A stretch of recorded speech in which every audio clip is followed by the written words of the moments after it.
So last week I pretty much came to the decision that if I'm gonna start getting better or things will start changing, then I'm gonna have to start accepting things and having a new outlook on how things happen to me. If you didn't see that video last week, then shame on you.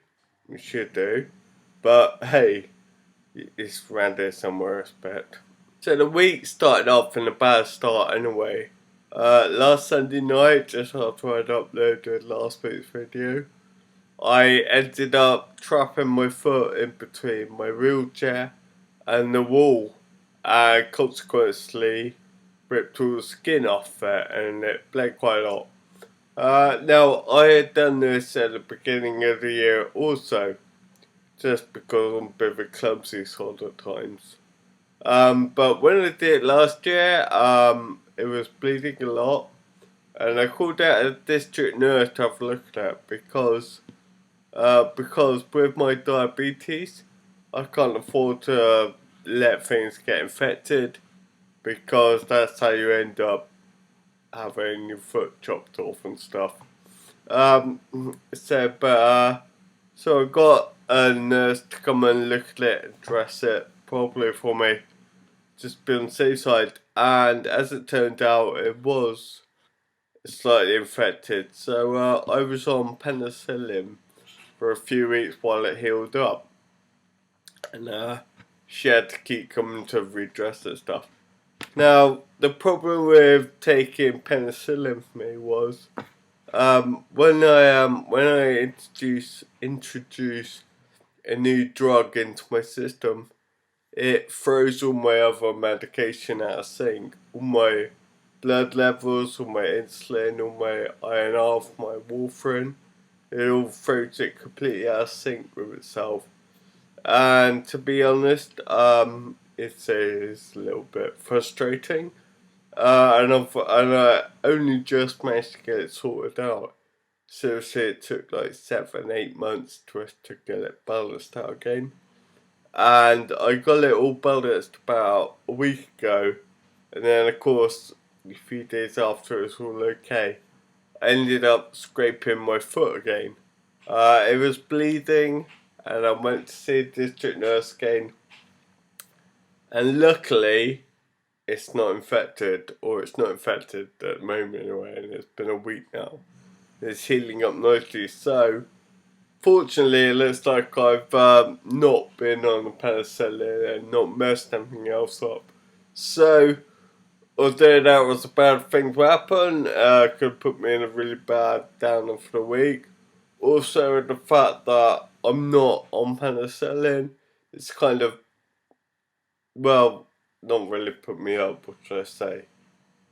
It's kind of plateaued my ballot. My mood is neither up nor down over my foot. A few days after this happened, my mate texted me to say that he had just got engaged again.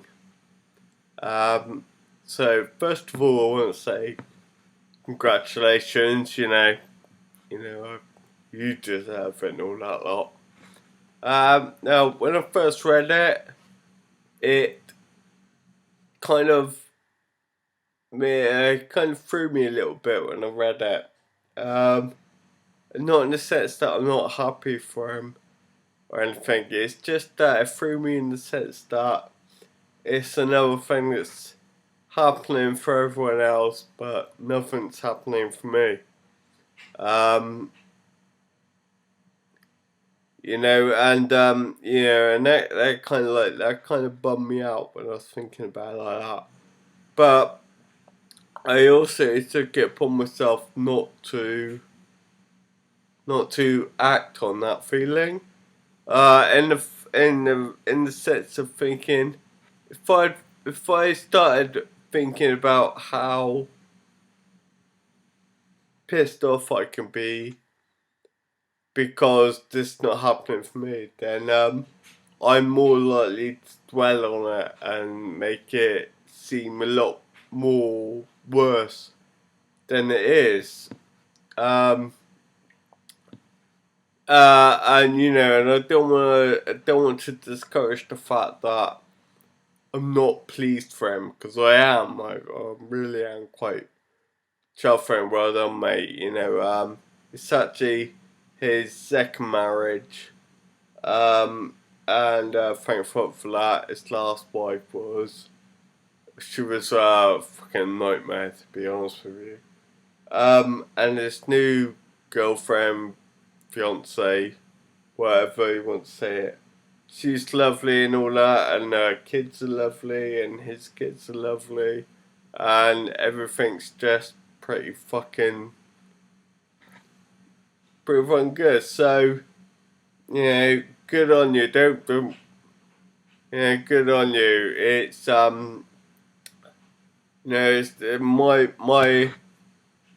my slight down on it was only due to me, only down to me, and the fact that it's not happening in any sense of the word to me.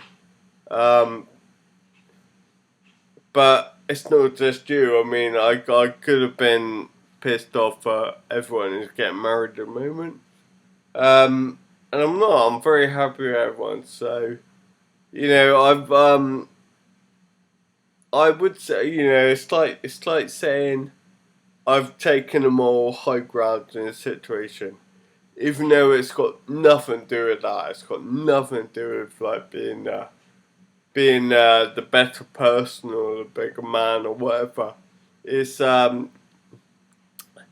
yeah, the only real achievement is that I'm doing this. I've achieved this for myself, and instead of thinking how bad things can be and how things aren't happening for me, blah blah blah, I'm very happy for everyone else. Then the day after that, I worked out another problem for myself.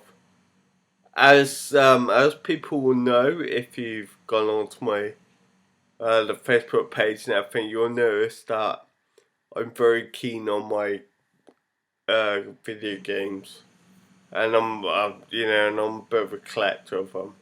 And something that I've always dreamed about having from a very early age is my own arcade machine. Now, due to the fact that I'm in a wheelchair, I find the more arcade machines quite difficult to use. I can't really get underneath them, can't get close up to them and all that lot. A few months ago, sort of like I put it out there that I was looking to build one up for building an arcade machine. And then one of my friends got in touch and said, he would be happy to help. And there are a few other people that are happy to help me with it. And we started getting a team of people together. And we were going to start having doing some designs of the cabinet.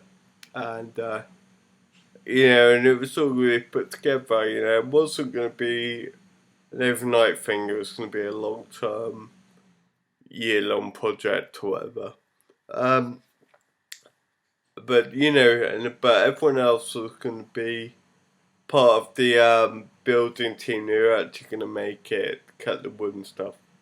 I'm quite good with the electronics. I've made myself gaming PCs and stuff, and and I have stuff lying around. So I had no problem doing the insides of it. And so I spent a lot of time like researching like my arcade sticks, monitors, speakers, and all that lot. And I bought a lot of that. And I bought an arcade stick from America. And it's a lovely bit of kit, but it was an absolute nightmare to try and program to use it. Took me several weeks, and I finally got there.